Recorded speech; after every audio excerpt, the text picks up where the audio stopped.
Вітаю всіх на Кіносереді, любі So, good друзі. evening, ladies and gentlemen, and please welcome to Нагадую, the що Film Кіносереда Wednesday, dear friends. And I would це like to remind you that the Film освітні Wednesday, події, Kinosereda, які is an проводить educational організація series Сучасне of українське educational кіно. events that has been І curated by the Contemporary Ukrainian ціль цих Cinema Organization, подій є and the main goals for all of those популяризація кіно, events is to кіножурналістики promote the серед film молодих and filmmaking among the любителів. young professionals and Черговий young фестиваль amateurs of the подій, film art. And today we have yet another event for the Film Wednesday, and we're about to experience the workshop by the sound director, let us say the audio artist Serhiy Avdeev, that is titled The Work of the Sound Director in the Film from the Concept to Premiere. And I should also remind you before we start that all of the events are supported as all of the other events. So all of the season of the Film Wednesday is supported by Ukrainian Cultural Foundation, and we're really grateful for this organization for the support. And also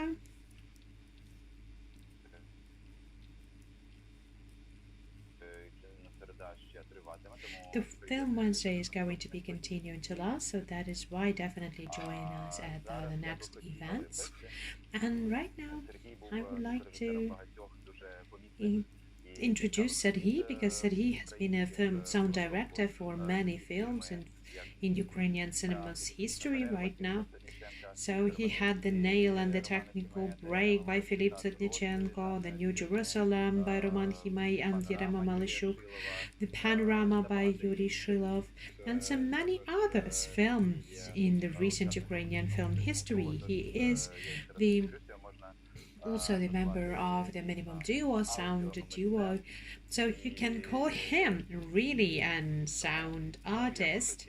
So that is why I would like to start already the workshop with you, Serhiy, today with actually asking you how the concept of the sound is being born.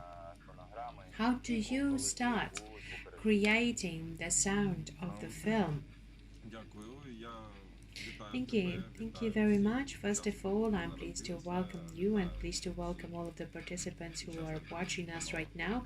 I'm pleased to welcome the Contemporary Ukrainian Cinema, the organization that I love. It's a pleasure for me to share some of my thoughts with you or some of my ideas with you.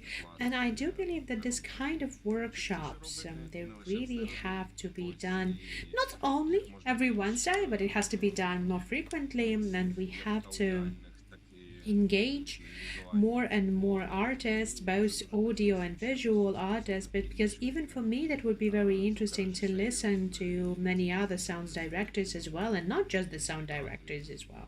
It would be very interesting to learn the DOP's points of view, the producers' points of view. That's very interesting, especially if you really would like to keep on developing further on in film, then I do believe that you have to listen to many different information that is being shared by different artists. But speaking about your question on how it is all started, what it all starts with. So, it's not just one single starting point, but usually it all starts with the script. The script that you read. The script that you read, and in this very moment, while you're still reading it, your imagination starts to work already. Or, of course, like if you're being touched by the script that you're reading, if you're really interested in what is there. But if you're not interested, you should not start working with that. That's for sure. The sound is, in my opinion,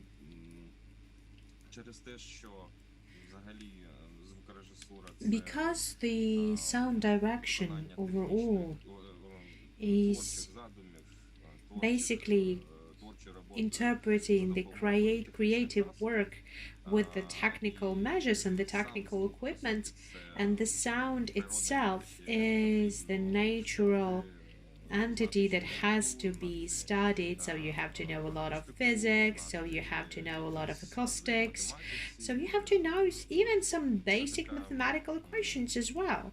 So The sound is a very complex thing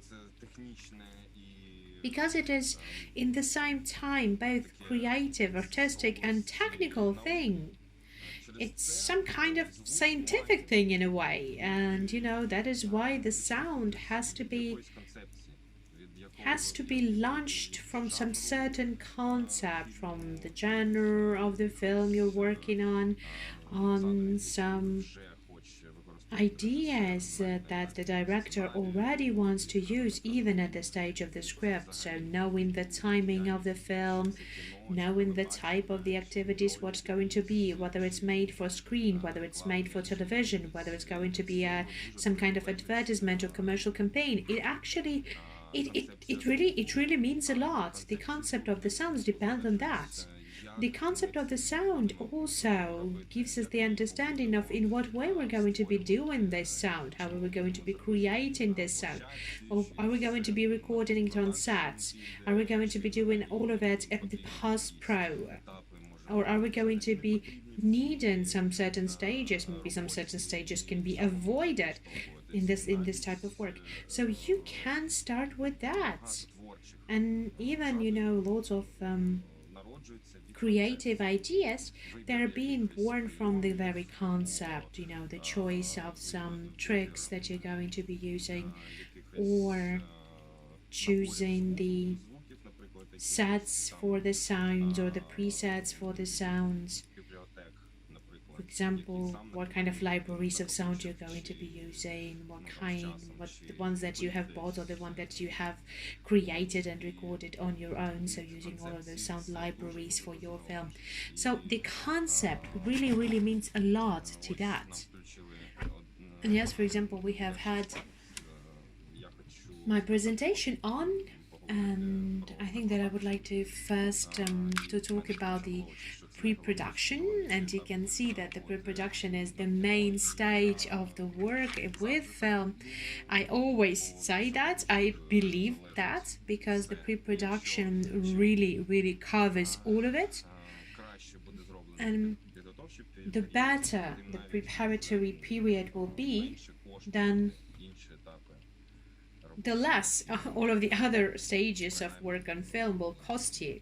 Well, at least the sounds for sure, because sometimes you believe that you do not want to take some really expensive equipment to the set because you already know that you will not have this opportunity to record the really high quality sound there without any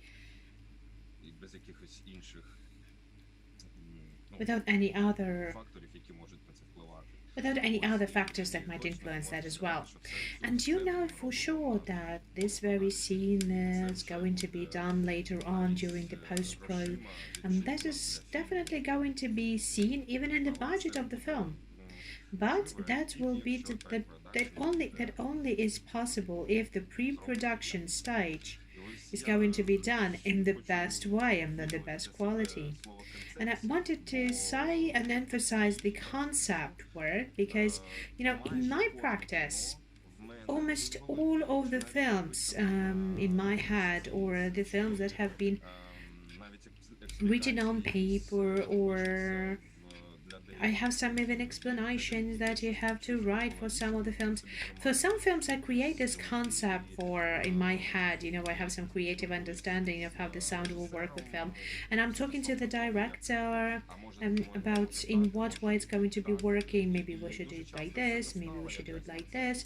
And sometimes it's not kind of a single concept, but it's a multi-layered concept that you develop in your head. And yes, you've tried to do that once, you didn't work out this way, but let us try to do that in a different way, and then something works. So yes, that's but then again, you always need to have this basis to start from. You need to have this basis to start from. So, not switching to some kind of a different genre if the film does not need that. But it's not just because of your ambition that requires that. Basically, if it works out, then yes, that's cool. But I do believe, yeah, that you shouldn't, sometimes you even should not use any unbelievable hard action speaking on the film, but I would like to show you how the concept might influence even the choice of some certain sounds that you're about to use. And I would like to show you the two brief films, fragments from the New Jerusalem film by Roman Himei and Yerema Malashuk. And I do believe that's the film, that's a documentary film, the full feature documentary film. But the concept here, for me, was born mostly almost by the end of the work, because it really depended on the editing. It wasn't, the documentaries, in documentaries you never know what you're going to be filming, you never know how it will all work out. Yeah, so basically you know the story when you're at the editing table. Yes, so that's the thing. But the concept, well, at least for example, at least for me, the concept that I've had about this film, it worked. And we have talked to both with Roman and Yarema, and we come up to this decision. And I just wanted you to take a look at it and take a listen at it, and then we will discuss it. Please turn it on.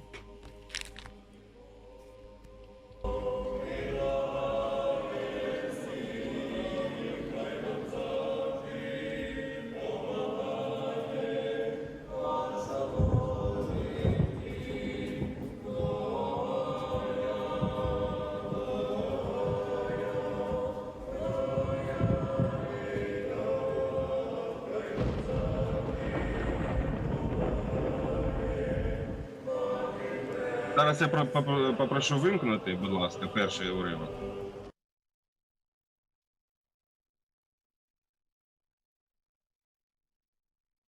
Yeah, just we wanted to make sure that you would consider the thunder, not about the music, because the music is also included into this film overall, not this very music, but this kind of spiritual music that is traditional for our region. But I wanted to emphasize the thunder, because the thunder wasn't the real thunder, wasn't the natural thunder. Yeah, we did have the sounds with the sounder that was there, but it's not natural thunder, and you can even feel that if you will rewatch this very fragment for 2 or 3 times, and if you will take a look at these sequences, then you'll be able to hear that, you'll catch it with your brain, but it does feel like very emphasized sounds. They don't sound really natural. But right now I'm going to show you the second sequence, and I do believe that it will be clear why we have chosen to use the library sound, but not the sounds of our own, the one that we recorded.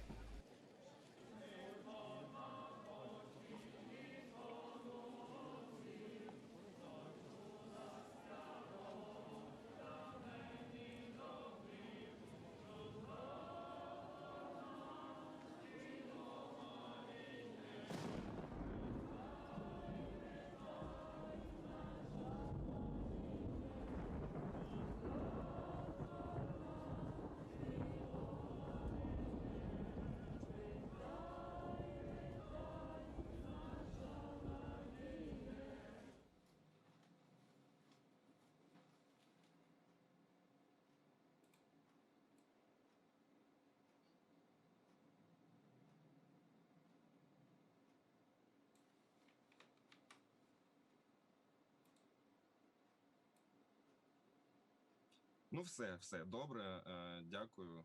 Okay, that's it. Yes, thank you for this shot. Yes, I think it was clearer right now. Yeah, now we get it, this concept. Yeah, because this is the concept, because the next scene that we see, that was the moment when this lightning is being photoshopped into the shot of the main photographer, one of the protagonists, and the director, they even asked me to make it even more.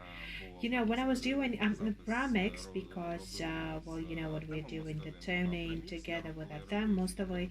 But when I was doing the premix, when I was working with the director, practice and when we were working on the edit. And so the directors even asked me to make it stronger, because right now we need to feel like this sound is photoshopped and this lighting is photoshopped even in the sound. So I really like to do that. I really like to work with this kind of elements overall, and I do believe that we've managed to do that, to show the main concept. But let's get back to the slide. Let's get back to the issues of the pre-production. And I really wanted to say here as well that why the pre-production is important. Because I have written here and I have emphasized that there is the directorial scenario, directorial script, and the preparation process.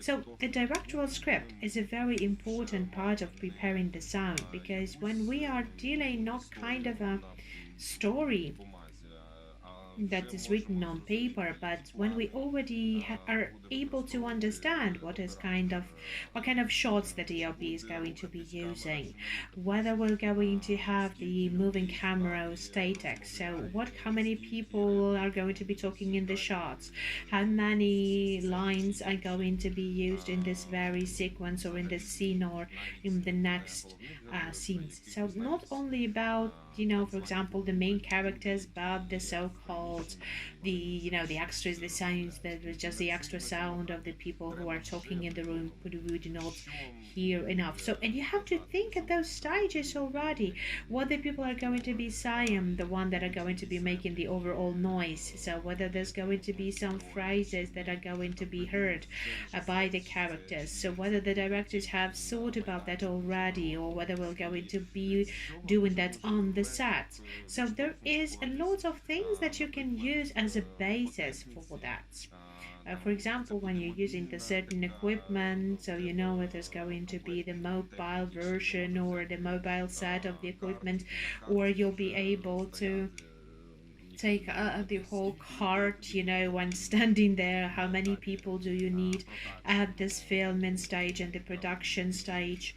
So that you can do that with just one person at your side, or will you need 3 additional assistants? Because, well, it doesn't happen frequently, but sometimes, yeah, you need that. You need even more people. Yeah, especially, yes, that's so if there is going to be the mass scene, just to replace the batteries. Just to replace the batteries, you will need a person to do that. If we have around like 20 people talking, you will just won't be able to do that alone. Speaking on documentary films, then there are slightly different stages involved, so there is no this kind of, there might be an idea there, there might be some more or less script or synopsis based, but you cannot then stick to the directorial script at this moment. Director script, you're trying to figure it out for yourself together with the director. You're talking more about that, how many characters you're going to have in the set, and it's also going to be influencing your choice of equipment. Then when, for example, when you're working with a director's script, then you have to do that with readings. You have to read it together with the whole group, and the sound director should also be there for the over group in cast and crew read. Like, yes, you can avoid it, but I think that it will be much better if the sound director will be there. Well, at least that's much easier for me. Like, sometimes I know there are sound directors, really good sound directors, who are not doing that, who do not do that, and the script is enough for them already. They see the directorial script, they just read it out, and I think that those are, I don't know, very, very experienced, highly experienced sound directors, because I really enjoy being at the readings. So personally, I've enjoyed. Yes. Yes, but what does the readings give you? Because basically, why not like individual conversation with directors, but the reads out with the whole group, Well, for example, right now I'm working with the La Palasiada project by Philip Sitnichenko, and some of the issues, for example, and some of the questions, for example, for the people who sing in the stage inside of the frame, and I am It's not just that I have to talk to that with the director, but also should talk to that about the set designer as well. With this first idea, I have to discuss that about as well, about the overall plan of the scene. And moreover, well, when you are talking about you're talking about the costume designer as well, because that's all very, very important. The costumes, you have to hear the costumes as well. You have to listen to the costumes because they have this they have this notion that they can actually really really disturb the sound, disturb the recording of the sound. They can be very loud, they can be very loud and very specific, and in order to take this sound, well, it's very cool, it's very cool when you have this kind of suit that actually gives some kind of certain character to our character, he's kind of the noise leitmotif, but we won't be able to record dialogues then. So yeah, at the set, to do the clean dialogue at the set, yes, to the clean dialogues at the set, we will not be able to record it because all of the costumes are going to be really, really loud. And and the range between the noise till the signal is going to be really, really short, and we won't be able to record it properly. The noise will be covering up the overall signal of the language and the overall signal of the speech. Yeah, I'm sorry for interrupting you, but if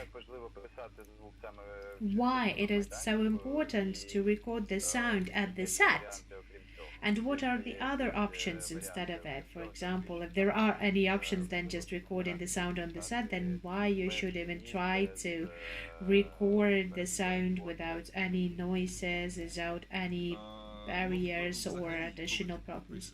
Well, overall, when you're recording the sound, it will be very good. There will be few other sounds ever. It doesn't really matter whether you're doing it on set or whether you're doing that on the studio.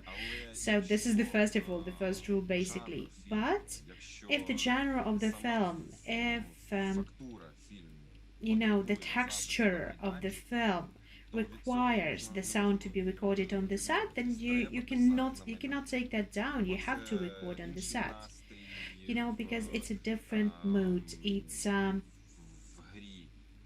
different mood in acting. It's a different mood in it's a different state of mind and state of feelings when you're recording the sound on the set. Sometimes you may not do that. For example, there are some certain genres where it is impossible to do that. For example, I don't know, any kind of musical when you're not ready to do, when you can't do that. And it's not about that then. It's not about this resembling the life in the frame. You don't need this really realism and life in that. But most of the genres, for example, when you're speaking about some kind of the author films, then you need to do that. You need to catch this nerve from the set. And yes, everything is quite easy because right now we have these opportunities available.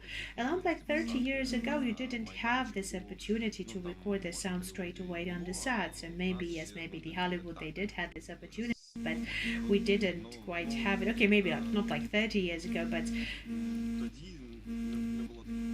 then at some times there was no those opportunities available, but right now we have this, and right now those things are not that much expensive, and you can record it straight away on the set, so why not? But if it is needed for the set, so the overall trend is that most of the over film hours needed to be recorded on the set. So I really, really like to think about it right now that that the feature films are now getting closer to the documentaries, but the documentaries there are getting closer to the being fiction. So they're shaping to this third hybrid form. Yes, right you are. Yeah. No, that was all. Please continue. Yeah, so I think I'm done as well. So yeah, but it's I just wanted to say but about a different thing, about my slide.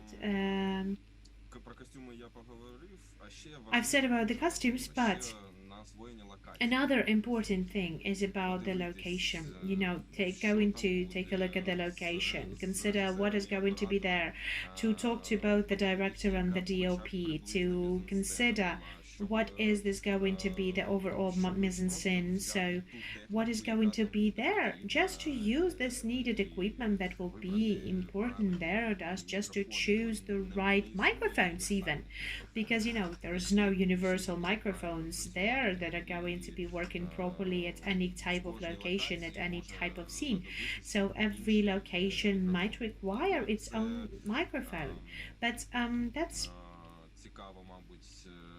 that's a very interesting thing, basically only for the sound directors, because you want to do it and you want to work with that, in a coolest way. But it's not that simple. It's not just about our ambitions. It's about the laws of physics. You cannot overcome that. You just have to pick the mic that is going to be appropriate for the very specific location. And it's not just about it. There is additional noises that might be there, some of the additional electricity or the air conditioners that might sound there as well, or maybe there is some kind of locations in a very big house, so the cellars, the I don't know, the additional conditioning for the air cigars that cannot be turned off. So yeah, it actually influences the overall phase of the microphone is working with. So you will have to do that. You will have to find the resolution of these issues then,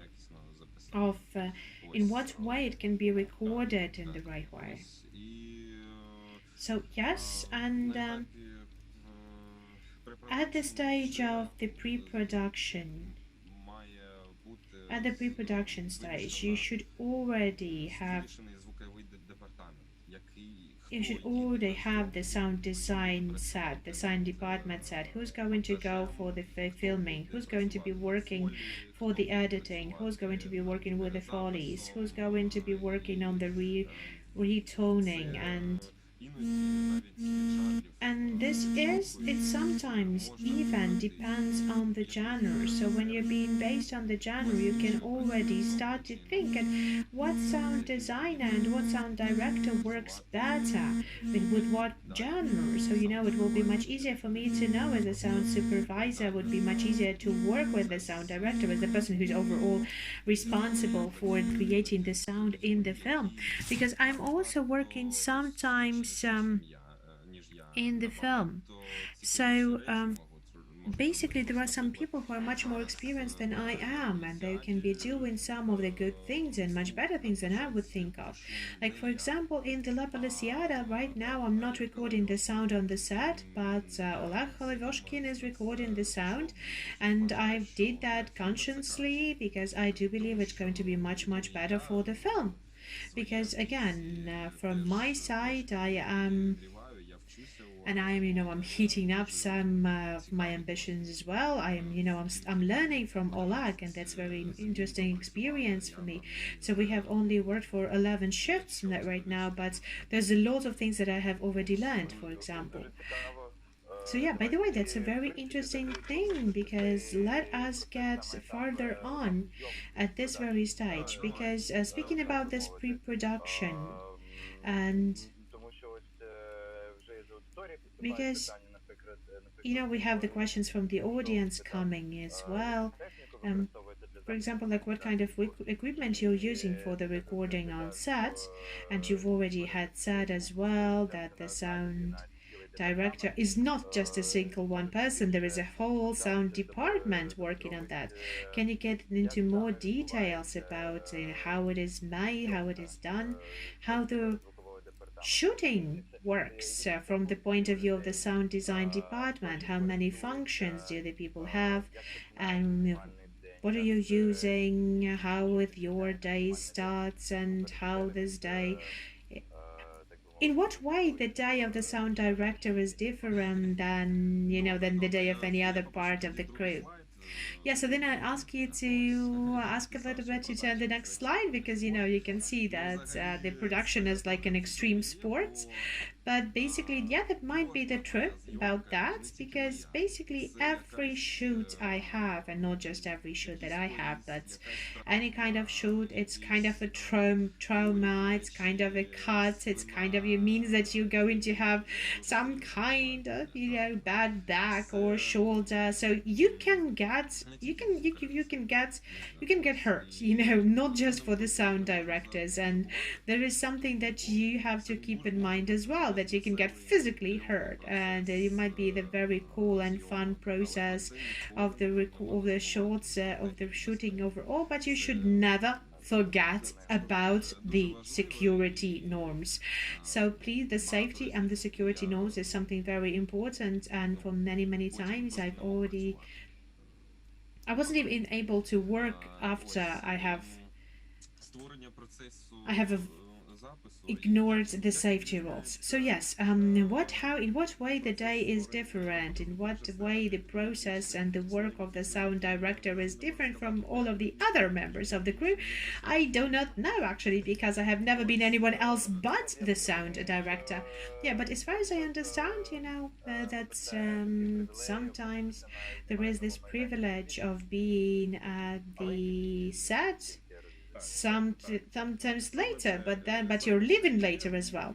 Yes, this is what we have. The sound department is not needed at the very early stages on the set, so we are coming at least like an hour before the film starts. It gives some of the bonuses as well. It gives you a little bit of sleep bonuses, but it's just 1 hour. So sometimes it might be more. But our preparation should have already been done at the preparatory stage, at the pre-production stage. And yeah, but what is it is also important for you to get ready with all of the tracks, and for the actors to be already dressed, already be under the makeup, and then they get to us. We're going to set out their microphones. Depending where it is possible, we're going to either hide the microphone, or under the hair we're going to hide the microphones, and then we're able to work further on. But that is always the process that is working throughout a couple of frames. So you can just decide that whether I will put the microphone onto the either place, or I will put it aside, or the boom operator is going to decide to be working on one side or on the other side. So it's something that is very quite flexible when we're making these amendments throughout these processes. And it's not a kind of one sustainable process, it's a flexible floating one. So I have identified some of the theses, like for example the rehearsals and mise en scènes. So this is very important, especially for these boom operators, because the boom operators are not basically those guys with those sticks, but those are the people who work for many years with this very specific position. They know how to work with that, and they know how to hold this microphone right. It's not about the stick itself, it's about how the mic works at the end of the stick. Yes, well, let us get into this moment, because for the people who have heard it for the very first time, so who the boom operator is, so what the stick is, and how do you work with that? Because let us do this a very brief introduction into this terminology. That's the stick. That's the rod. That's the stick that is called the rod. It's a telescopic rod, so basically you can see it can be pulled out. It can be pulled out, and some of the rods that can be very long. Well, this one is 5.5 meters long. There might be some longer ones even. At this side, you can put on the microphone. Right now, you see I have this very short one, the super cardioid mic, and you just put it there, put it on the rod, and basically, yes, you're able to start working with that. You can start catching the sound of it. Yes, catching the shadows, catching the shadows, catching the sound and shadows. Yes. So, yep. Um, Basically, you the boom operator does it or the mic operator does it. This is kind of a very hard job. And those booms are sometimes really heavy.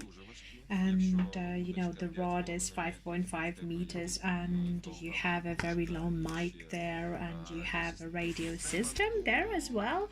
So after minute 5, your hand, your back, your shoulders are starting to ache. So this is kind of a very it requires a lot of physical resilience. So yeah, and you have to understand where to put it or to what direction to do that. So it's both the physical and mental work that is constantly working. Yeah, and this person, they should know how the microphone work. They should know how the sounds get into how the signal gets into the mic, and the person should know which side you can turn the mic to. Sometimes you know that you cannot turn it into any of the sides because there are some certain noises that cannot be avoided in any way, can be avoided. But when you're turning the microphone on it, the noise getting louder.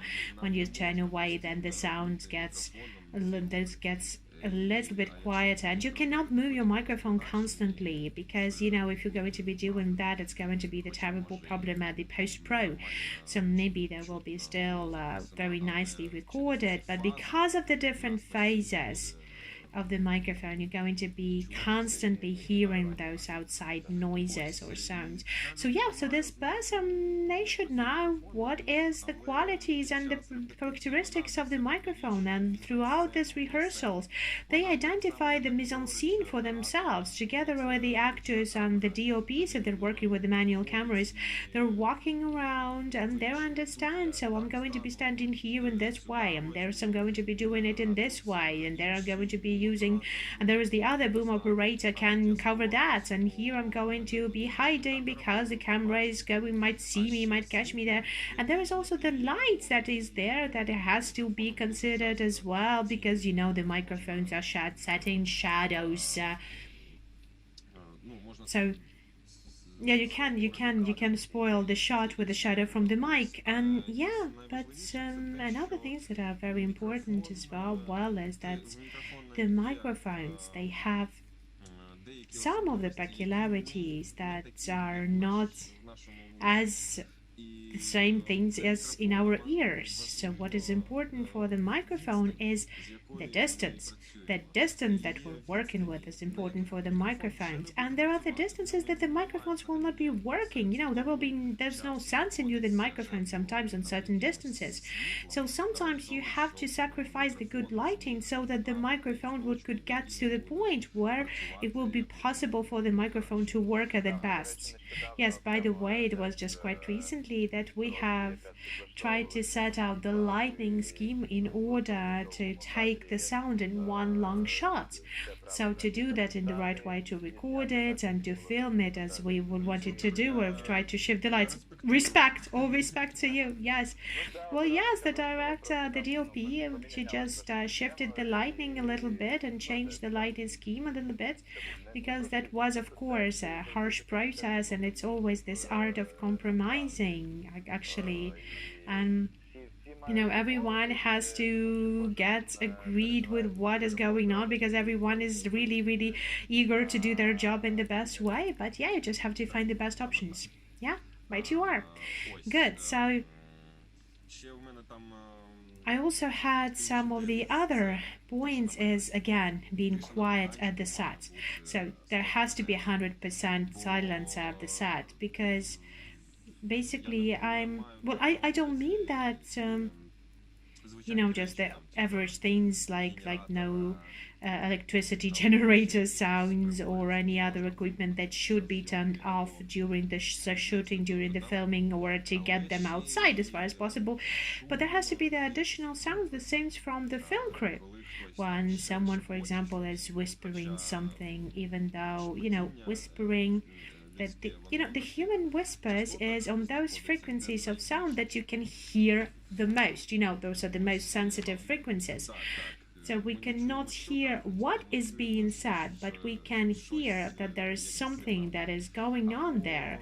Or, for example, the overcoats, the winter overcoats. If you're filming during the winter time, and if someone is walking around, just walking behind you, then this signal is still being heard, but it's not a direct signal, but you can hear it, the sound reflection that is being seen and that's being heard in the microphones, and that reflection has been already very, very, very distorted. It's very different than the dry sound that you can hear that can be kind of cut out from the sound line. But again, every time when you're cutting out something out of signal, and when you're cutting out some of the very good signals as well. But those sound reflections, someone has once said, or something has been some kind of noise of a thing falling down, it is getting very distorted into the microphone recording, and it had already been slightly changed in time because of the reverb, and so it will be heard by the listener, by the audience, as a spoiled cut. So basically, being silent at the set is very important, and I really like to compare it with how you should be, like when you're looking at the skies, when you're looking at the skies in the telescopes, because when you're doing it in the city where there is a lot of the light noise around you, then you will not be able to see the stars. So whatever kind of telescope you're going to be using, you will not be able to see that properly. We need to take down all of this light noise. We have to go far, far away from the cities. You have to put this telescope into the places where you don't see the lights at all, and then you'll be able to track the stars. The same works with the sound. So you have to take down all of the sounds that will disturb you. And it's not about the sound director to be thinking about that, because the sound directors are only recording that. They just should say that, like, yes, they should set the task, like, okay guys, but let us be slightly quieter. But it has to be, you have to have the director on your side, the producer on your side, and the first AD has to be on your side as well. So those are those people that have to understand that for the film you need to be quiet on the sets, but it is very, very important. So every time there causes some of the problems later on. Okay, what else? Planes, that's something that everyone loves. Yes, dogs that live around the filming set. Yes. Yeah, sometimes it's even about, people who are just the people who are just passers-by, and when they're starting to talk on their phone with the loudspeakers, like, yeah, hi, there's something filming here, hi, take a look at that. So yeah, that happens. It happens, a lot of different things happens, but you have to follow that, you have to track that, and it would be very good if it would all be done as quiet as possible. The other thing that I wanted to say was, again, the most important thing is language. We are recording the language. All of the other things is just a bonus recording. If we are recording the ambience, that is very important as well, but it's a different work, and you can do that even not during the filming itself. During the filming itself, language is the most important thing. So we need to think about these costumes again, so they will not make more noise than it's needed for our recordings, and so we have to think about the microphones to be placed out in the right way. If there's going to be a lot of people talking, or there's going to be a very complex mise-en-scene, then it has to put the so-called plant mics should be put there as well. The ones that are hidden into the how does it say, that one that is hidden into these, yes, house plants. So basically, the hidden mics, the mics that are hidden all around the set. Yes, right you are. there's not the small mics actually. There are sometimes how there's short mics, that are being hidden in the set if there's no possibility for us to be getting there even with a boom. And even then the mise en scene of the characters might change slightly so that our character would not step away from this microphone that can record this person. So, or just maybe not for, or getting back to the place where they can be recorded. Yeah, so for them to be saying these phrases into this side and then getting back, and then if they're not going to be said, if they don't need to say anything, then they can leave. Or we just put in additional microphones, but then again, it's getting the budgets more and bigger, and it's not the preferable for the budget. Okay, the more microphones there are, then it's the harder it is to hide them. Yes, and hide them and control the recording. If you have a lot of microphones there, then there definitely has to be the person that only records and listens. And by the way, how do you regulate this recording? Well, how you control the recording? Well, actually, the sound department at the set that is made of 3 people, 2 assistants and the sound director, the director of the recording of the sound and set. So the assistants, they mostly are responsible for the boom as the boom operators, but also they perform some of the other functions, some of the all the things like to bring something, get something, because the sound director might have this set of this 15 kilos that you have to cover, and it's really hard to be running around with it. It's really hard to take off of yourself in the fast pace. But the boom operators are more mobile. You can, like, for example, run to the base and take some additional batteries or additional mics, and those batteries that you've said about today. Yes, and the person who is recording is the sound director for the recording on the set. He is responsible for the quality of the signal he has, and the one that is further on provided to the playback or to the camera. So that's the person that is responsible for that, and this person is usually responsible for the mics that are being set out to be set out to the people that being held at the actors. And this person controls the signal so that the signal will not be distorted. So yeah. And like, for example, because of the scratching of the mic, there might be normal closes for the person, but for example, there might be some of the sound that's getting scratched. So the person needs to hear that, and before the next take, they have to resolve this problem and on the set. And that is the most important thing, that it has to be done constantly. You have to be constantly concentrating on your sounds, on your sound feelings.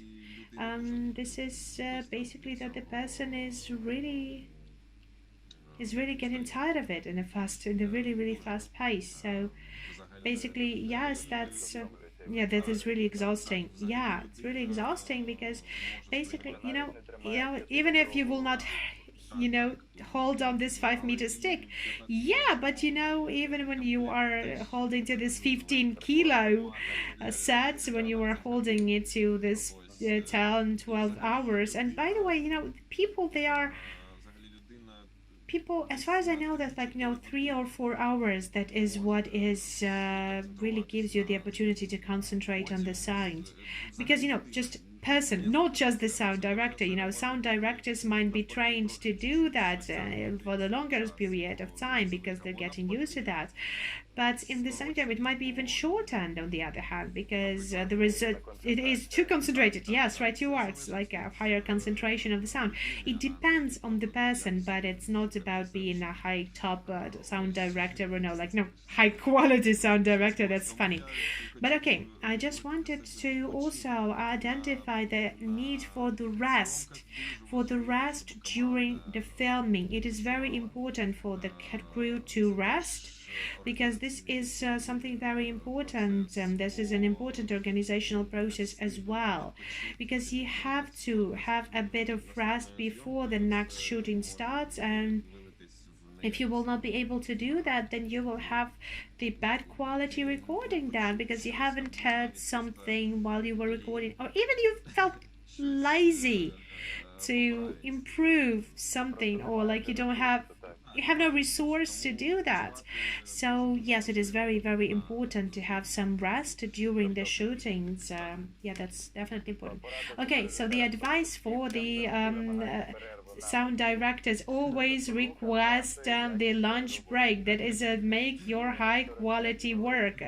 Ask for a 45 minutes or an hour break, and yes, and just to have at least 8 hours to sleep between the shift, to just at least 8 hours of sleep between the shifts. Yes, and another important thing that has to be considered during the filmings, during the shots, is the sound takes. The sound takes are important as well. It's not the magic pill. It's not the magic pill at all, but it's kind of insurance. But what do you mean by the sound take? The sound take, the very same that the actors do inside of the scene, but they're doing that for the boom operators and the sound directors. So basically, we can divide it into some certain phases, or we can divide it into specific actions, like what you're doing, everything what you're doing, but with the next take, just giving us the lines, yes. And this sound directors who has been recording all of this sound takes, this person has to know what kind of intonations were by each of the actors in each of the take, what was the emotion, what was the sentiment, where was the pose, what is the overall position of their, yes, so that the other than the sound director would be able to provide these directorial commands for the actors when you will, for example, recording the toning. And what is it also needed for building up the interesting textured simultaneous sounds that are there at a very specific set location. Like, for example, I have been together with this, I was as an assistant for Serhiy Stepansky for the Pamphir projects by Dmitro Sokolatki Sobchuk, and for a couple of times we've had the car, the so-called track, the so-called the house track, the track with a horse, and it has very textured sound there. So yes, you might even find something the same even in Kiev, and you can try to move it, but that was a really authentic, cool sound. And we have decided and said, he just said, like, okay, we need to record that, and we recorded that in 3 different takes, in 3 different scenes, and that was very cool. So 3 different surfaces, yes, with different weight, yes, we've recorded it through all over. And that is basically something that you have to do. You have to do that at the sound takes. But every second director, they have to know that those takes are going to take place, and those sound takes, they have to be included into the overall filming plan. Yes, and they are important, and you cannot ignore that. You should not avoid that. You need to make all of the cast and crew not to wrap up, but to wait for some more time, and even be more silent at this moment. Yes, right, you are. But that is basically that. I was. It saved me many times. But in the same time, there are many moments when the sound takes would not be able to use because they just didn't fit into the picture. They didn't fit into the video. But they have to have those. Sometimes you're not going to use that.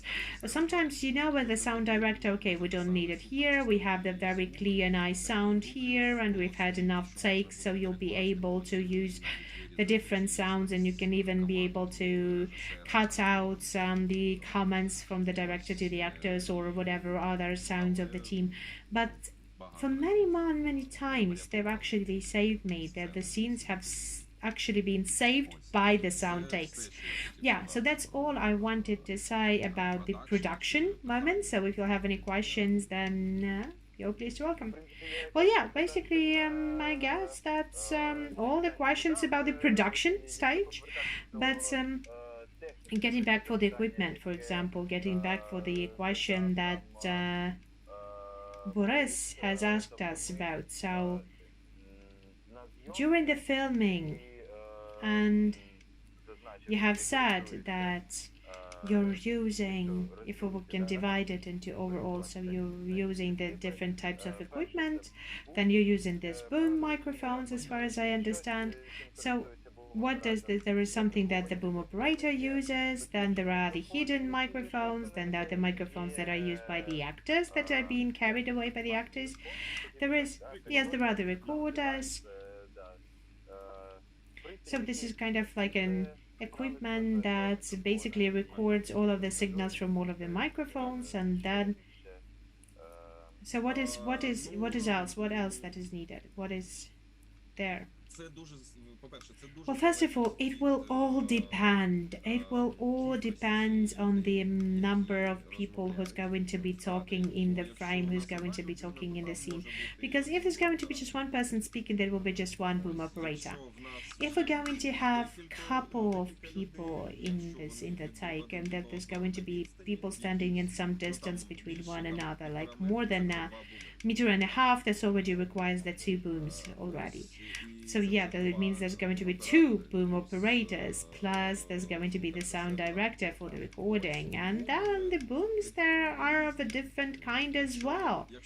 Just to be very brief, then the bigger the set is, the bigger the location is, the longer the microphone should be. That's the simplest way. That is the simplest way how you can put it, so that everyone would get that basically. But for example, in any kind of location with, for example, with in this kind of in this kind of premise that I am here, because like, you know, with soundproof you can use it. But for example, your room, you cannot use the 416, because this 416 was going to be, it will give you all of these reverberations and reflections, sound reflections that are going to be getting into the mic, and it's going to be having this feeling of being, you know, boxed. I don't know. I don't know how to call this sound in a different way, because, you know, it's been like a closed up boxed one. But in this kind of mic, yeah, the super cardioid mic. So you can see it's a short one. This is the mic of Serhiy Avdeev, and I'm going to be going for this filming tomorrow. So I've took this microphone from him. I'm really grateful for him for that. This is the Norman 185, and it is very nicely can be used for the good indoors filming. It's a little bit broader in the scope. It doesn't have this kind of big it doesn't have this big range to cut the angles. So, and there are some reflections that's definitely gonna be there. They will not going to be that distorted. They're going to be recorded more of a average reverberation than not distorted sound. But if it's going to be a small bathroom, then you will need to have, you know, the overall round mic, because the reverberation is going to be really powerful, and you will have to have the all direction microphone, and it's going to be recorded with a slight disturbance as well. Yep. And you know, the frequency, those booms are also being called, I can't remember how it's been, like sweeps, or how does it called? You know, the people are passing by, they're calling it like the furred animals or the sweeps. Yes, it's because of this dead cat, or the, you know, the fluff, as we call it, because it kind of looks like something you would be sweeping your floors with. This, once again, the protection from the wind. That's the windshield, and basically the wind is getting slightly tuned off in this case, and it doesn't give the opportunity for the air to get closer to the mic, and it doesn't take the membrane of the microphone out of it, because that would be definitely bad, because right now, because otherwise the microphone will just not work. Yes, then the microphones for the actors. There's many, the carry-on microphones. There's many of those, but to get the best quality, you will need the very expensive mics, and you will need the very expensive radio systems, and they have to be specifically chosen for the specific need. The recorders, you've mentioned that. Yes, there are different recorders as well. There's a lot of not that expensive recorders, but very nice. There are some that are cost you like $20,000, like Kantar, that I know that's for sure that there's definitely will never be no problems with that. It will not turn off, and all of the files will be always there, because right now I've had that after Zoom I have put the card into card reader, but then the card has told me that there's no information stored, and when I've got it into the recorder, then it turned out that no information has been stored at the recorder. So I don't know how it actually happened. But we had no sound preserved. So even before that, I was listening to this to the recording in the recorder, but the other card was actually working. So basically at this time I was really lucky that I've had this double card. But there was a moment when I was been recording a band,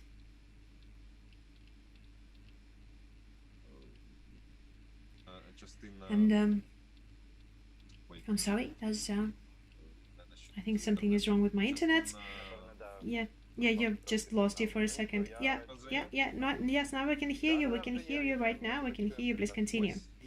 So there's at this moment ambience microphones are really important.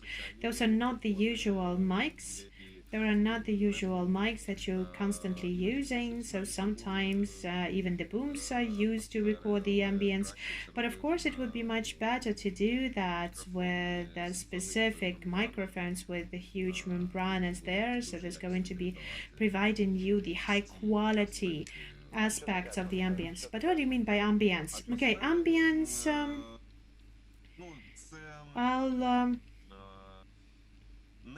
those are the asynchronic noises. This is basically everything that is around you. If we, for example, if we are outdoors, then that would be like birds, sounds of people, the sounds of the city, something that we do not see that sounded, but something that sounds around us. Yes, everything has its sounds around us. Yes, but and it has to be recorded as well. Because the signal that we have recorded on the set, like it is like my problem with the internet. Yes. No, I can hear you. In the best way. Okay, good. So everything that we have recorded at the set, it's not enough. It's not enough to make the film, to make the character of the film. So you have to add up to that. Sometimes you're doing it artistically. Sometimes you do that using the documentary sounds. So you can add up, make the sound brighter. You can even add up some sound that was not there in the scene on the set. But it's going to be working specifically to give you the more character to the scene, or to outline the feelings that the people should have, that the audience should have during this moment, or to describe those feelings that the characters feel during this take. So that's called ambiences, and you have to hunt for the ambience. There's a real hunt for the good ambience.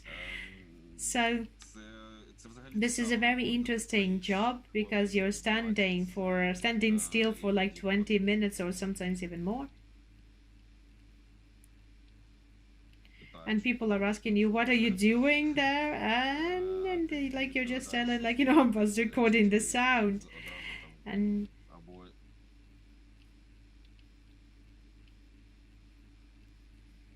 you're doing it directly, specifically for every film you're making. You have to either create this very big library of ambiences, and then you can use it then. And just wanted to say once again, sometimes you can take the ambience from a different location, from a different place, and you can insert it into this specific location, and it might work or might not work. Or you can take the ambience from the very set that you have been filming, and it will not work at all. It doesn't give you that scope of emotion that is intended. And you need to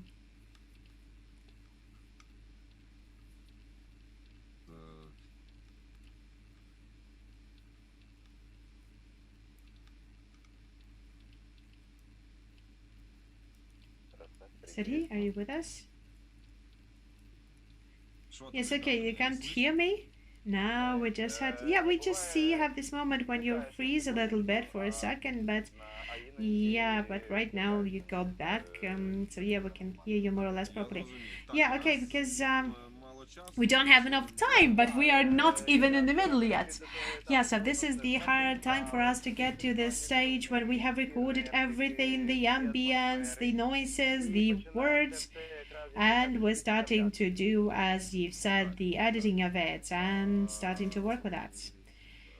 Yes, I have outlined, if you can open this slide, please. So I have outlined a couple of moments for myself about the post-production, language, music, and the effects. So basically, that's the most important thing about that, technology-wise and methodology-wise of how you're working with the sound in the films. Then those stages, those are the three things that are the most important. They are important. Each of them is important very much. So the first thing that is very important for us is the language, then the sound, the music, because music is a separate character for the film. And there's a lot of things that the music can do in your film. Even if you don't have the music in your film, that is also the share of the music in the film. And the effects, the sound effects, but there's a lot of things that have been included into that. There's a lot of things that have been included there, and there's a lot of sound fragments that are being divided into many different groups as well. And there are many different divisions in the sound departments. There are smaller divisions that are working on the specifics, like the Foley department is a separate department that are working with the synchronous noises. So if we will, trying to cover for all of those issues for ourselves, and I would like to say that yes, the language is the most important, and the person who is sitting there in the chair in front of the screen, the person would like to hear every sound, every noise of it, everything that is being said. There's the brains work this way. And for us, as for the sound directors, the people who are working as the psychoacoustics at this moment, and they're working with how the person feels the sounds and hears the sounds, it is important for us to know that everything is being built based on the language. The language may be inaudible, but only if it's needed according to the direction. If it is not required, if it's not the specific task of it, we have to hear the language. Even the balance of the sounds. Even the balance of the sounds it is based from the language. Yes, we're building it up with the language. We're doing the language first during the balancing of the sounds. And when the language has been completed, then we're starting to work with other aspects as well, the other aspects that are included into the sound line. And the language. It sometimes happens that the language is recorded badly. It doesn't. It happens all the time. I'll be honest. It happens all the time. And in this case, at the stage of the post-production, and by the way, what kind of factors influence that? silence, or the comments of the directors or the operators. You can hear that there is additional commands, or we will not be able to reach the zone with the microphone, or the boom operator was slightly disturbed and they didn't get into the right zone with the mic, or the signal was bad. There was the many factors, but at the post pro, when you have already opened these files, when you're listening that to the monitors, you know that it's a bad copy and there's nothing you can do about that, because there are some software that help us to clean out our materials, but not everything can be cleaned. If there's nothing that we can do about that, then we're doing the so-called toning. The so-called toning and the this is the basically when we are re-recording the previously recorded materials. So the actor comes to the studio, to this our toning atelier. They are working with the very same mics, the ones that we've used during their set recording. They are just repeating everything that has been said or everything that has been acted out.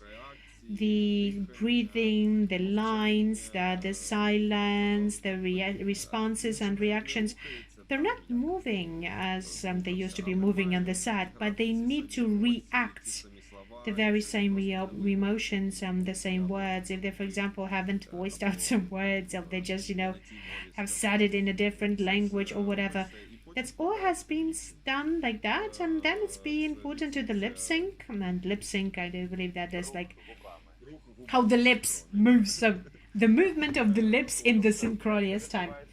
Yeah, so there's the actor or the actress, they are watching the already edited version of the film. Well, yeah, probably at least the edited scene, not the full film, but that's maybe might not be just the scene. At least has to be edited. Yes, sometimes it happens that that the actor maybe the voice isn't nice enough. Maybe like people would like to have more character in the voice, then the voice is just changed in the revoicing, in the toning, but it might cause some losses as well. For example, if you are toning the different voice by the different actor, then we will not be able to use the sound recording that we will use on the sets. So we have to then retone all of the actors. Yes, especially if they speak in the same time. Yes, that's always this constant struggle between the directors and sound directors, because the sound directors say everyone to speak separately so that you would have a separate line for every single actor and a separate movement for each of it, closing the doors, moving to there. And the directors always want it all to be happening simultaneously for it to be the seamless process. Yeah, we are, as a sound directors, we don't like the life in the frame. We don't like it to be realistic. Yeah, but these are some of our, this is some of our sound directing ambitions that we would like to have, but this is only because we care about the good sound. That's it. And of course, sometimes we are maybe overreacting about it, because, like, I'm sorry for switching to Russian, but okay. The other thing that I wanted to say as well, so what is the voice over, and because it's being used many times, because right now we have this law that you should not be speaking Russian even in the documentaries films as well. So we are trying to do the voiceover for the documentaries, and so we take the sound recording, we're making the very same dialogue quieter, and we over record a different actor that speaks the language that is needed for us, that is required for us. So basically that is called the voiceover. There are some moments that are the secrets of the sound directors, and I'm not sure that it's interesting for the general audience, because there is kind of a sound directing thing that then there is the full coverage, the full interpretation, the full translation, and the full re-recording of the whole sound story that does not include any kind of sounds from the set, any kind of lines from the set.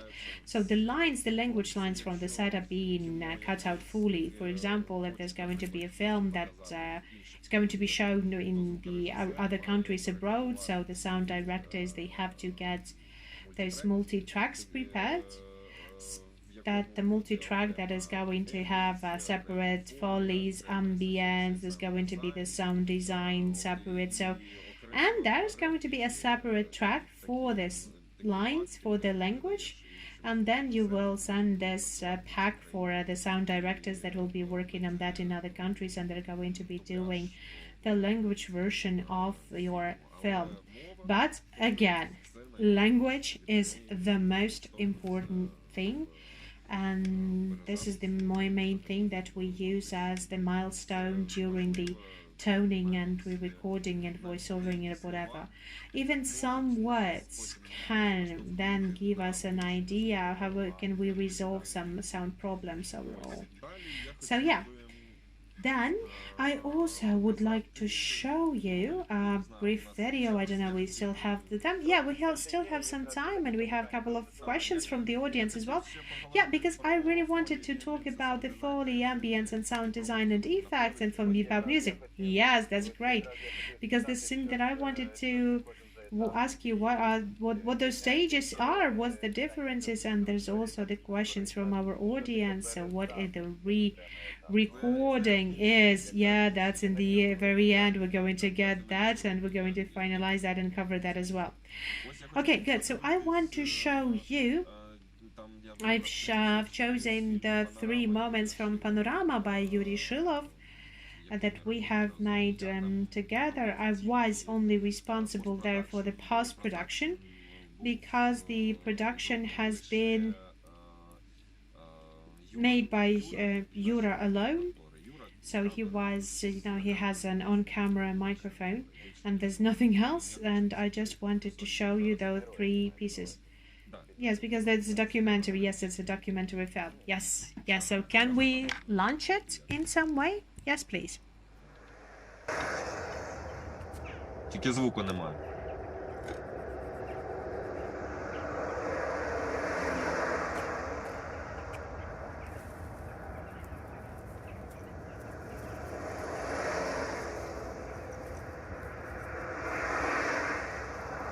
Трохи погано чутно, звісно.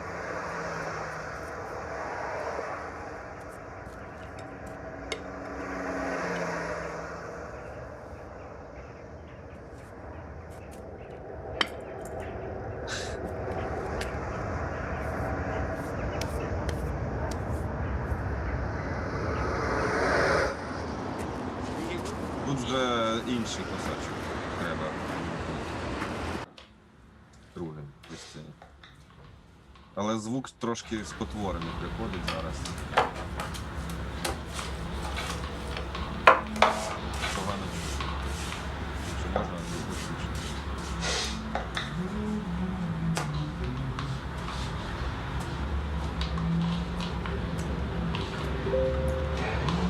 И можно уже переходить на 3-й кусочек.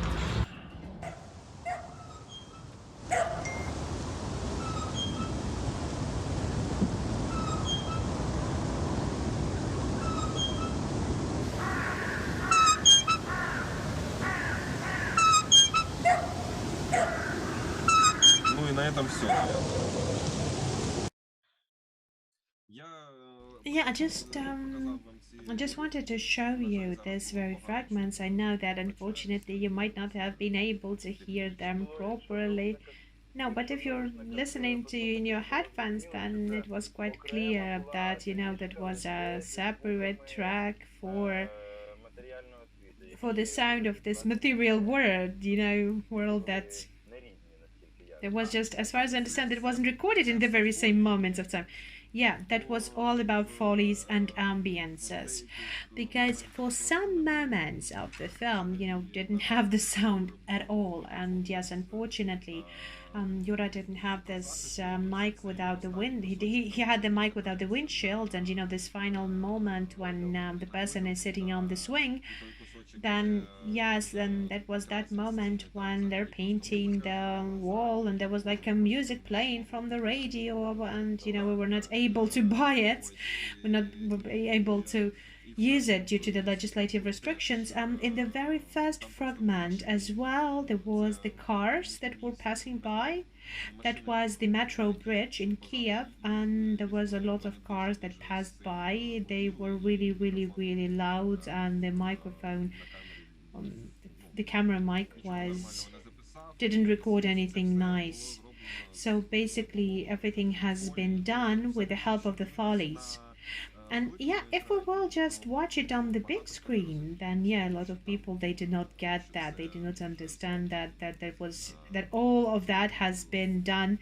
Basically, all of the sound has been fully made after that. But yes, the best work is the seamless work. Yeah, but you noticed that, you knew that. No, because like you made this very clear with those moments. Yeah, but this was the Foley work. So I'm not going to get into the details of how this profession was made and how they did come up with, but those are the specific people, the sound directors who were working in the studios and who are working with the synchronous noises. The person moves, then they also move on different, they also walk on different surfaces with different shoes, the clothes that we have, all of the movements that we have, all of this, the different, breaking things, fights. Yeah, the sounds that we will not be able to do will not be like, it's not like a choir and somebody's been cut with a if it's like a horror and you cut a person with an axe, you're not going to be doing that on the set. But yeah, the Foley artists are doing that. Yeah, but I know that some directors who, in order to make a good sound, would actually kill someone with an axe. Well, I think that I would have been around those people as well. Yeah, but yes, the Foley mixers, and they're also work with that. So there has to be at least like two people who are working with this task with recording different Foleys. So the Foley artists that they are creating all of the sounds. They're creating all the sounds. They're thinking in what way you can make it better, how you can create that, and the Foley recorder, they are recording all of those sounds. They're recording the sounds and processing those. Yeah, and sometimes even mix those sounds, with the different tracks, or they're doing that according to the need. Yes, but actually, most of the time I am really relying onto experience for this Foley artist, for the people, because but you still have to have the TI for that, and it's much better if they watch all the film together with you. Well, at least with one of those people, or together with them to decide what is needed to be added and what should not be recorded overall. But yeah, sometimes it happens that, for example, I've had this film in my practice when we have already made all of the follies there, but then we've had a different editorial version, and some of the scenes that we've made were not there in the final version. They were not there, but there were some other scenes coming up. And yes, that was the re-editing and new editing draft for the sound directors is the greatest of pain, because the sound directors, they have to work with already this picture lock. So, and what's better is already to work with already the color correction already. Yeah. So then I would like to get a little bit with the ambiances and to show you a piece by the Stas Bitutsky, The Impatience, that we've done together. This is a genre film, even though it's an author film, it's a post-horror. And I don't know should it be reminded of what post-horror is or no, but I have got some concept in my mind about that. Um, and it was much easier for me to be deciding on what the ambience is to choose. And I would like to start with the first fragment, please.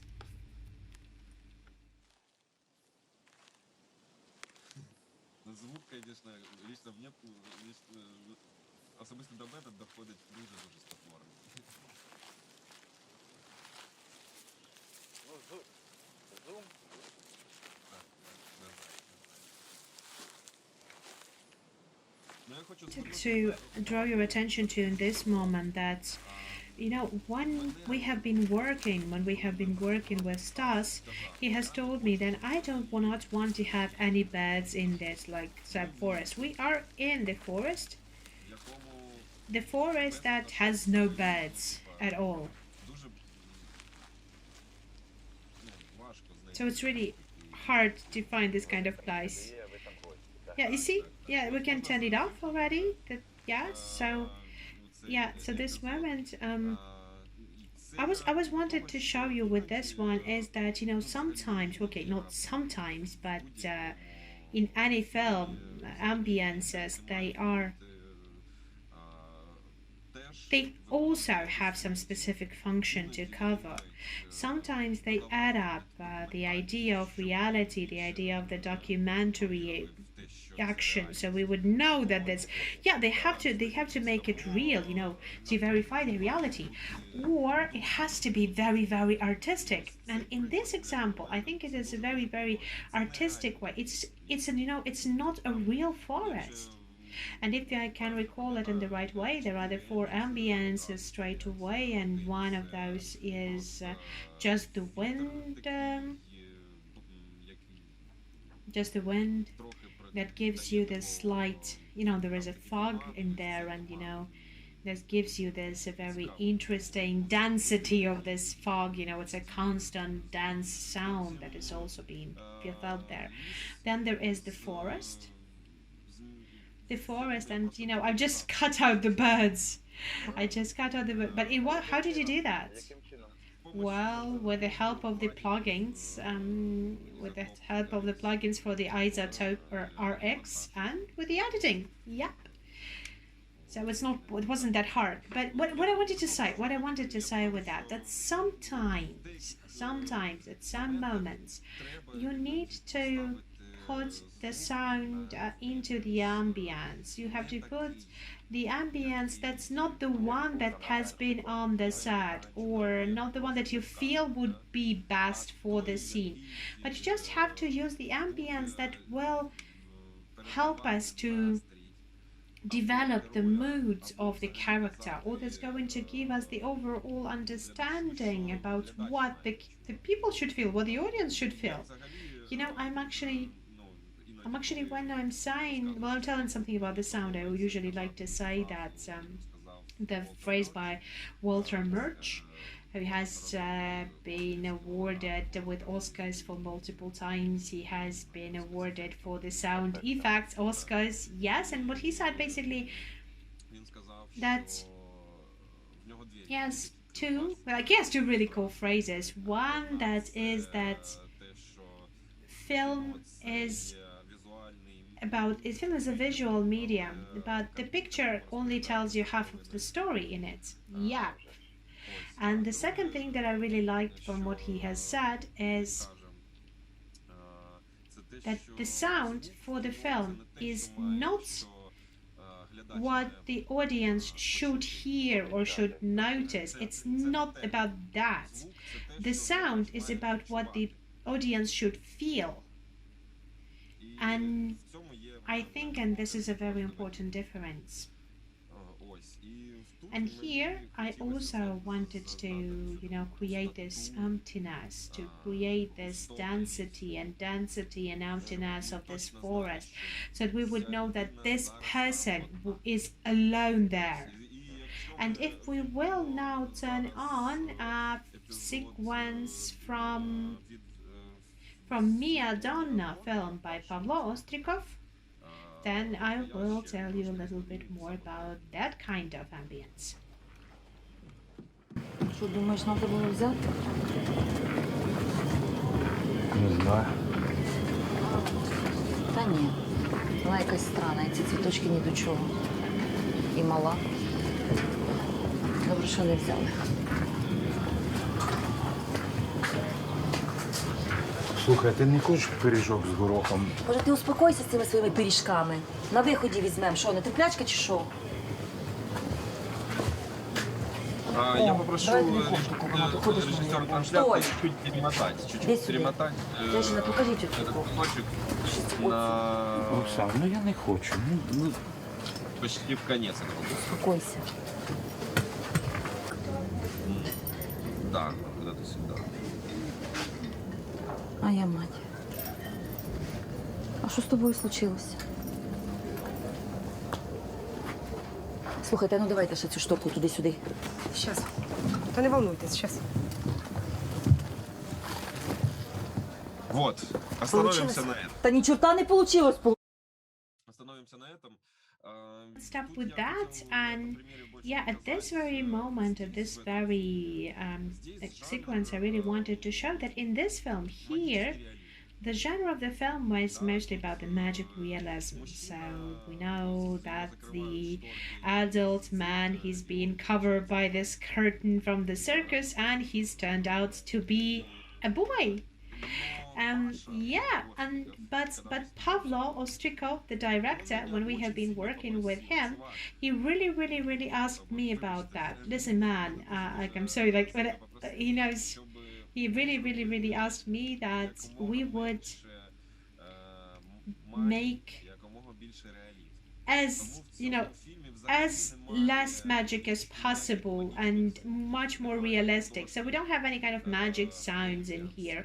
We don't have any like artistic ambience. So the sound here is the one that you can rely, that is believable. If it's market, then it's market. If it is, I don't know, there was like the sounds of the city. So yeah, the overall blah blah with that. Yes, but it's basically it is real, and that is why this film is mostly about it, much more about this reality and then not that much about this mysticism. And that is why it is a comedy. This is the moment that makes it funny. That's how the comedy is being built. Because yes, basically you can see this juxtaposition between reality and what is being shown. Yes. But the other part that we have seen when the curtain stands out, it was that I have been talking to Pasha for quite a long time on whether we should emphasize this magic right now with the sound, because we can do a lot of sound design there, or we can do it like a slight sound emphasis in there. But Pasha said, no, I don't want it to be. There has to be just the average sound of the curtain. And that's what we've done. And I do believe that was the right decision to do. And yeah, in this case, genre-wise, there has to be a lot of sound design included. But from the point of view of the creator, there should be now sound design here. And I do believe that this is why I wanted to get to the sound design, what sound design is. And sound design is creating the sounds that do not exist naturally. So you're creating the sounds that's like fully artificial, something that hasn't been recorded on the set or something that hasn't been recorded elsewhere. Yes, this is the so-called the effects that they have to create the background for the action, or they should emphasize something. So when you hear when people are hitting each other in the frame, those sounds, they do not exist in the nature. People they don't have the sounds for our fists in reality. But when we are emphasizing those sounds, we are making this fight more textured. We're making this fight one more interesting.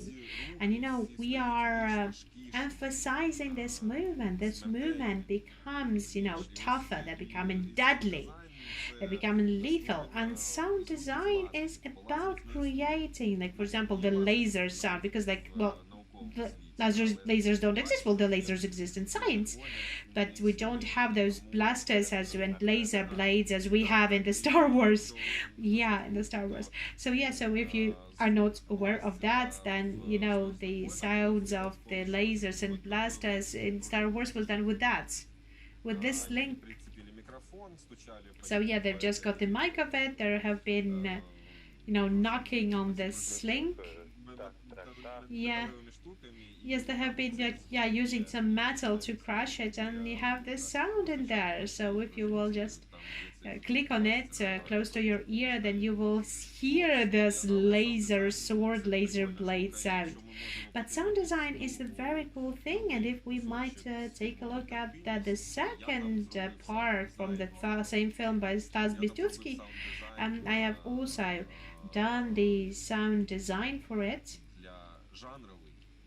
for the genre sound design, and I thought that it has to sound like this. Yes, please, if you may.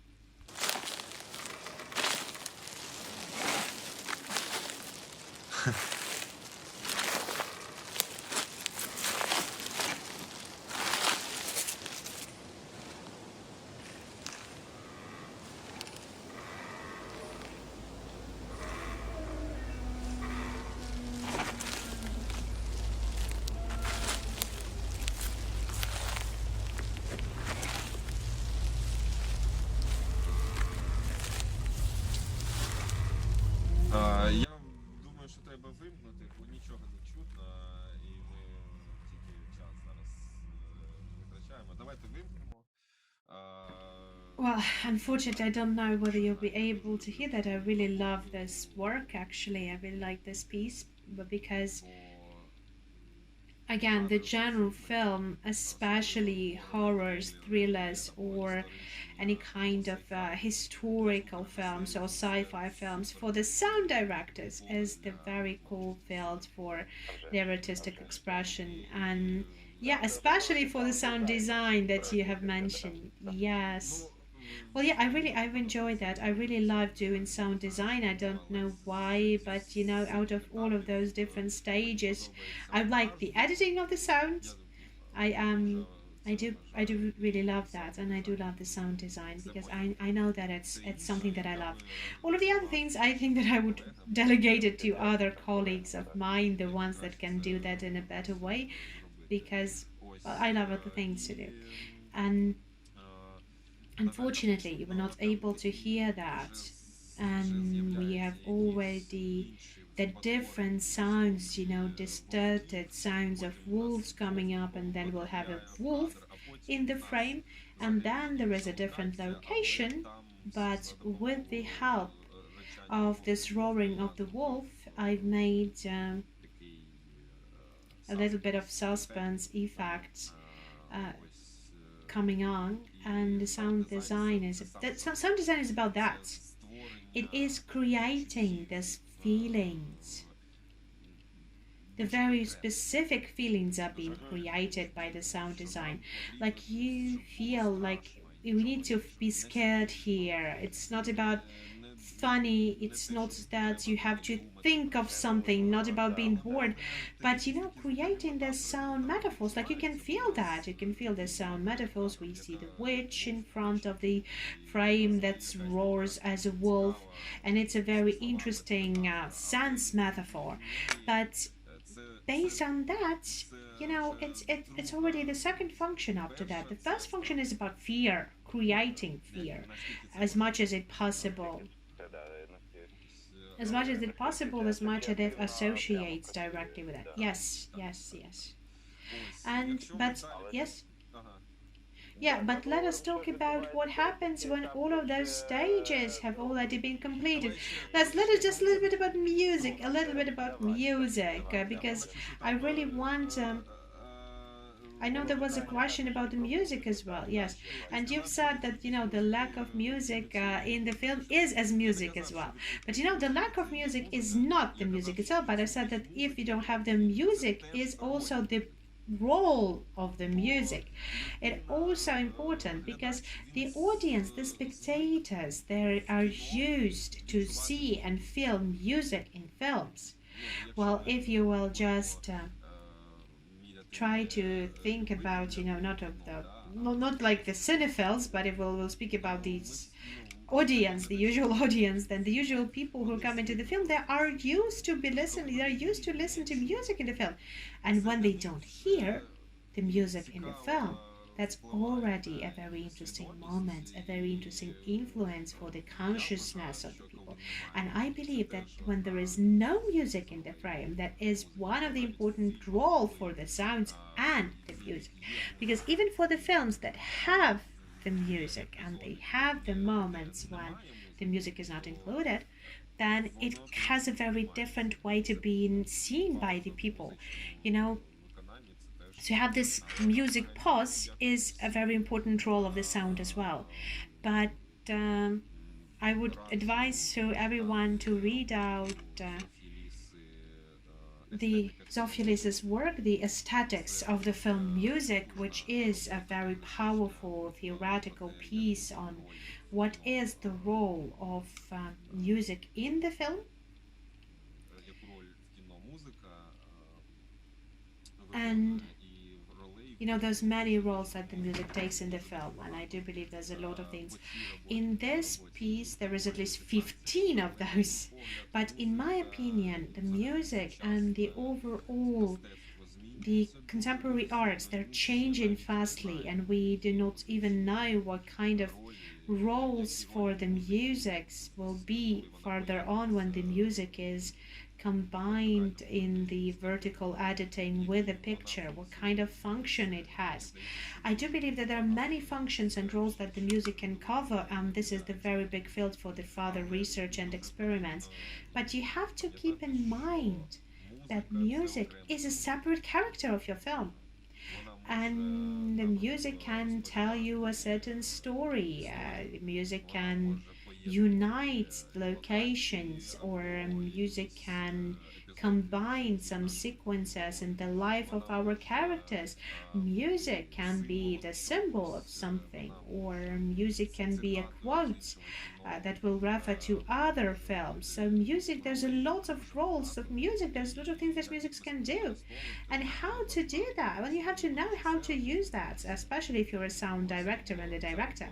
So this work, the piece, the aesthetics of the film music, it's really important for everyone who's been working with the sound in movies.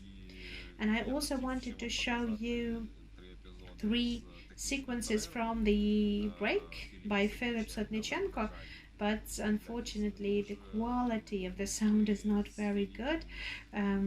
Together with Philip, we basically knew that there has to be the music in the film, but it has to be integrated, so it has to sound naturally. It has to sound naturally from the natural sources, from the headsets or from the speakers, and it shouldn't be, the off-screen regime at any point. But it has been recorded. But it has been recorded with a specific content, with a specific idea behind it. And so there is this 20 minutes of music in 28-minute film. There is 2 musical tracks that have one melody, but with different harmonies in it. And in one track it is major, in the other is minor, and both the major and minor, they are in different parts of the film. So we're starting with the major tune and we're ending up with a minor tune. So this is the film inside of the supermarket, and this is like an endless loop that also makes us makes it a rhyme, make it a loop in the story when our actress leaves the supermarket and then she comes into the supermarket when she's already changed.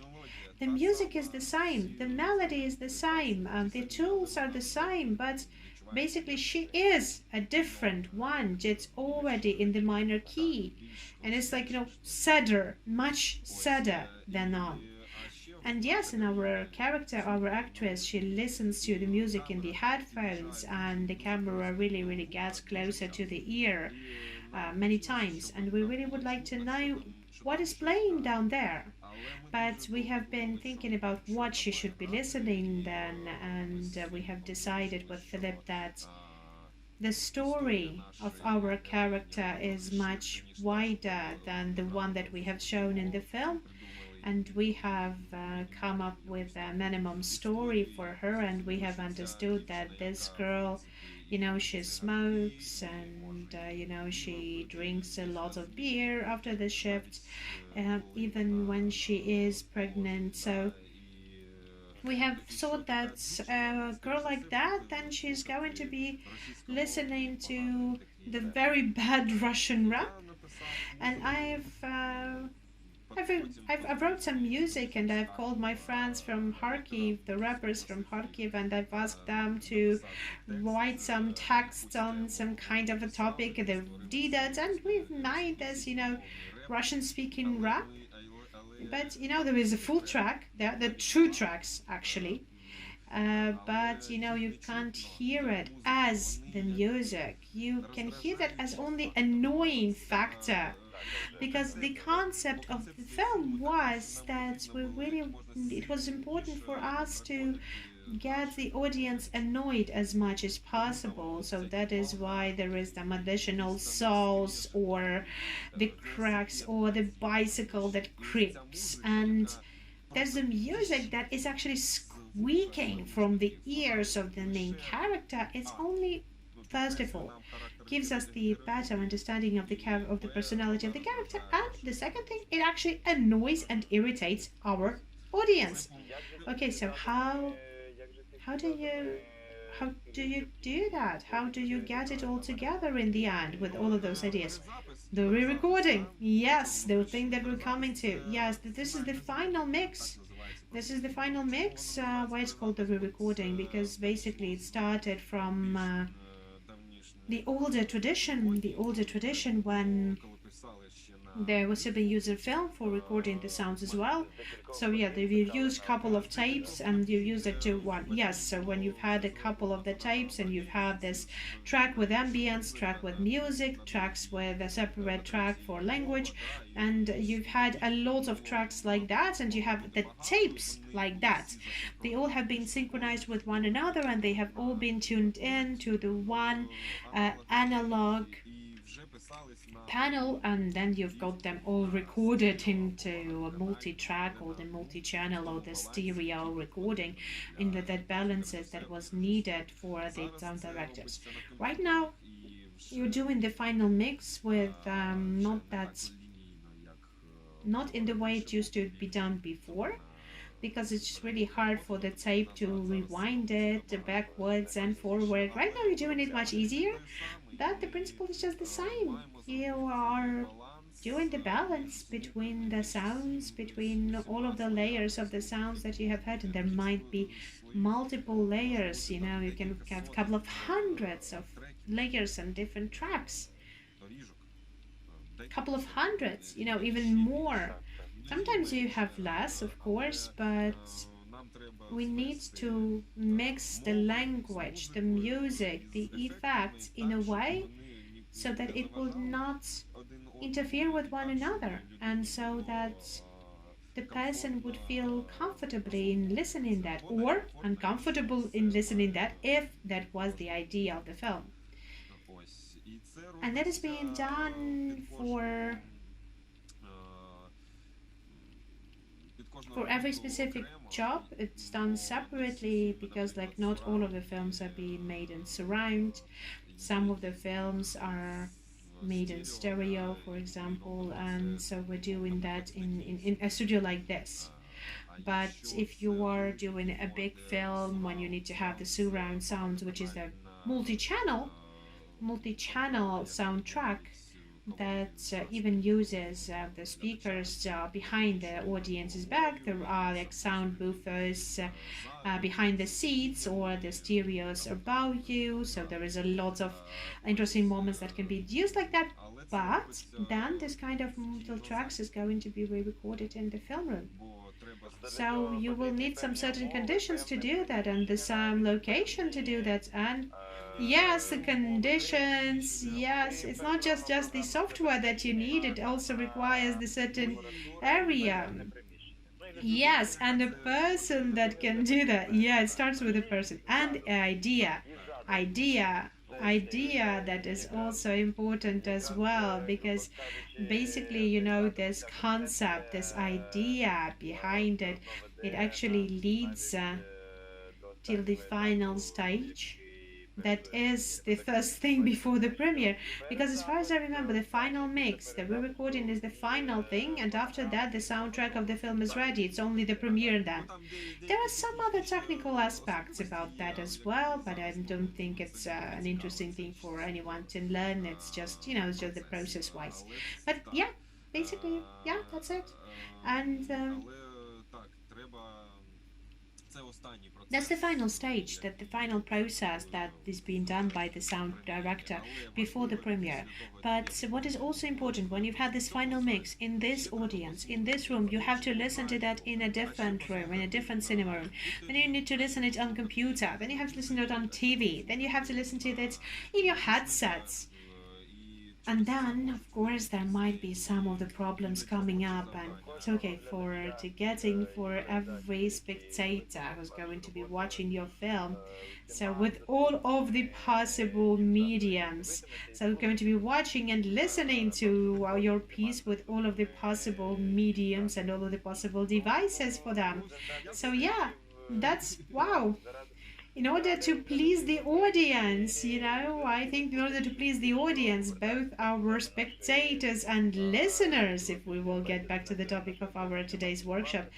So, I would like to remind you that today's workshop was about the film sound from the concept to premiere of Serhiy Avdeev, the sound director of multiple Ukrainian films, sound designer, musician, has just told us about his experience and has just told us about his professional ideas, his professional secrets and insights.